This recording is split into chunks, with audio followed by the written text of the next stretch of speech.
You were playing Counter-Strike 2 on a lazy Saturday when an announcement popped up on your phone.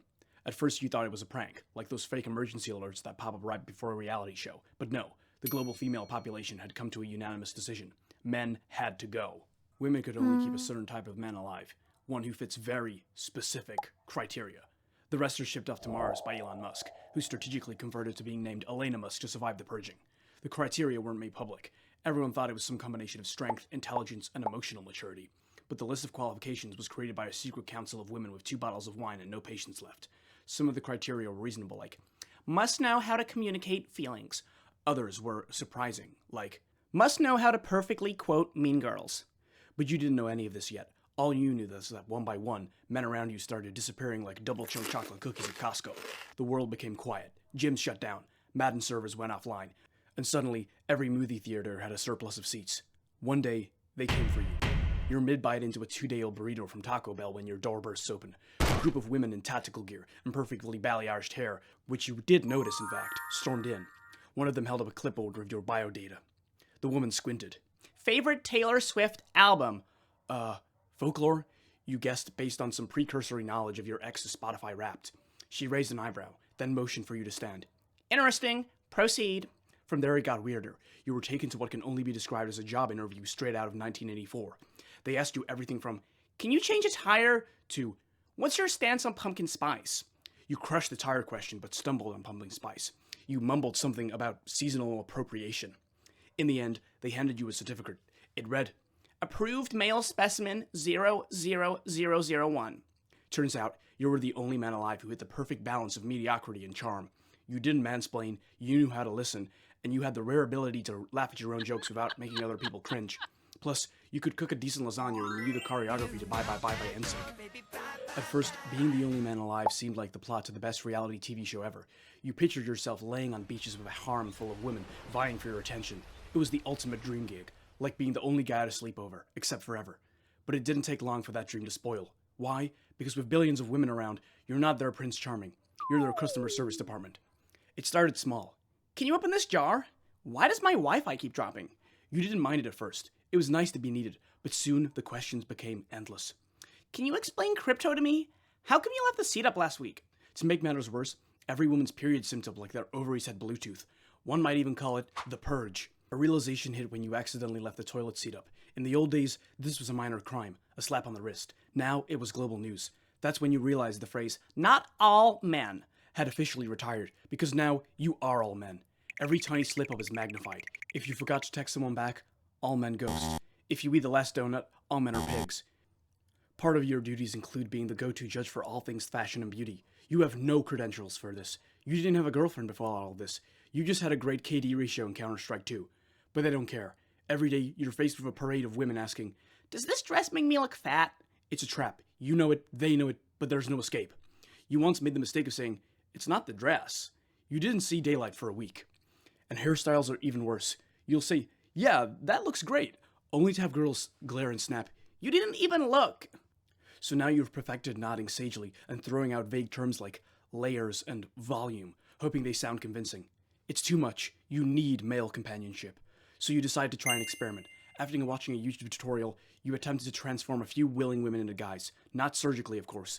It was more like a boot camp. First, you taught them how to manspread. Then came the lessons in scratching themselves while maintaining eye contact, burping the alphabet, and yelling at the TV during sports games. The results were horrifying. One woman got really into the art of hiding emotions, but broke when watching Jerry Maguire. It's not even that sad. Another kept asking if her fake guy outfit made her look fat, which kind of missed the point. You abandoned the project after realizing that no amount of coaching could ever recreate the visceral experience of screaming at a fishing reel or arguing over who has the best barbecue sauce. I guess being one of the guys isn't something you can teach. And so you're back to square one, talking to yourself in the mirror just to fill the void. It shouldn't be like this. You used to sit around, crack open a cold one, and talk ball. Now, you try to share your thoughts on last night's game, but the response is always, wait, which game? I was binge-watching Selling Sunset. Statistically, women outlive men, and they're not taking any chances with you. They formed a longevity squad to make you stick around. The girls overhaul your diet. No more burgers and fries. Now it's kale smoothies, chia seed pudding, and something called quinoa surprise. Every morning at dawn, you're dragged out of bed for yoga, Pilates, or CrossFit. One woman even made you carry a weighted vest and climb upstairs, calling it metaphor training, for carrying the burden of being the last man alive. The workouts you've been doing have gotten a few ladies feeling hot, but before you go and chat them up, remember, romance as you once knew it is dead. Every woman is vying for your attention. Small talk about the weather with one woman turns into a turf war with everyone else in earshot. So before a civil war broke out, the council came up with a mating system. To make sure the next generation of men didn't turn out like the Martians, only the creme de la creme from every industry were permitted to make love to you. Monday, Margot Robbie. Tuesday, Alexandria Ocasio-Cortez, aka AOC. Wednesday, Amy Schumer. Wait, that's gotta be a typo. But it wasn't. What? No! No! No! But we couldn't forget about the general female population, so to give them something to look forward to, the council held the monthly Thirsty Games, a battle royale where the ultimate prize is a romantic night with the most handsomest man on Earth, aka the only man. Well, except for Elon Musk. The selection process for the Thirsty Games was intense. Surprisingly, there's a lot of science involved, so what they do is they go on BuzzFeed to take a Zodiac compatibility love quiz. When every interaction feels like a transaction, you start to crave something real. Someone who sees you for more than just a world-saving stud muffin. That's when you met her. Betsy. She wasn't a supermodel or a movie star.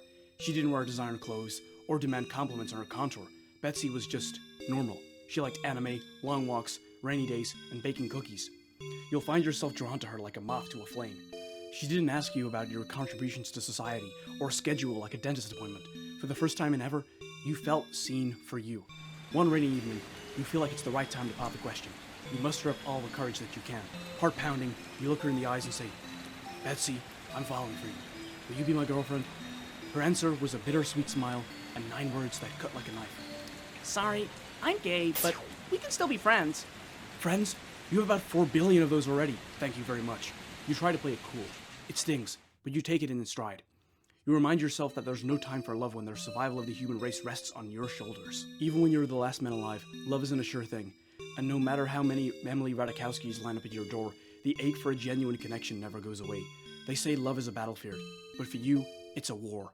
Speaking of world wars, the biggest global event in the news isn't a pandemic or climate change. It's World War III, but instead of guns and nukes, it's being fought with the silent treatment. France just said something about USA wearing shoulder pads during a UN meeting. Next thing you know, entire nations stopped talking to each other. Trade deals froze, international flights were grounded, and global diplomacy became a series of icy stares and unsubtle sighs. World War III reached its peak when it made its way to Instagram. Nations started posting black squares to let other countries know that they're still not ready to talk. Brazil took things to the next level when they shared a reel on their story with a caption that read, If your country colonized half the world, just say that. No doubts who that was aimed at. Portugal hit back with, At least we're not burning the Amazon. But where were you in all of this? Right in the middle of it, of course. Every interaction you went through, your DMs were filled with, Can you tell so-and-so that I'm just still not okay? This is the new face of war, I guess. It's true that words hurt. Apparently, so does being muted and unfollowed. It didn't help the economy that the wage gap still existed. You'd think with no men around, it would be ancient history. Nope. Women somehow still found a way to pay themselves less. Experts are baffled at the mathematical absurdity of it all. Oh well, at least the sandwiches were great. You should subscribe, because you never know, one day this might be the last channel on YouTube.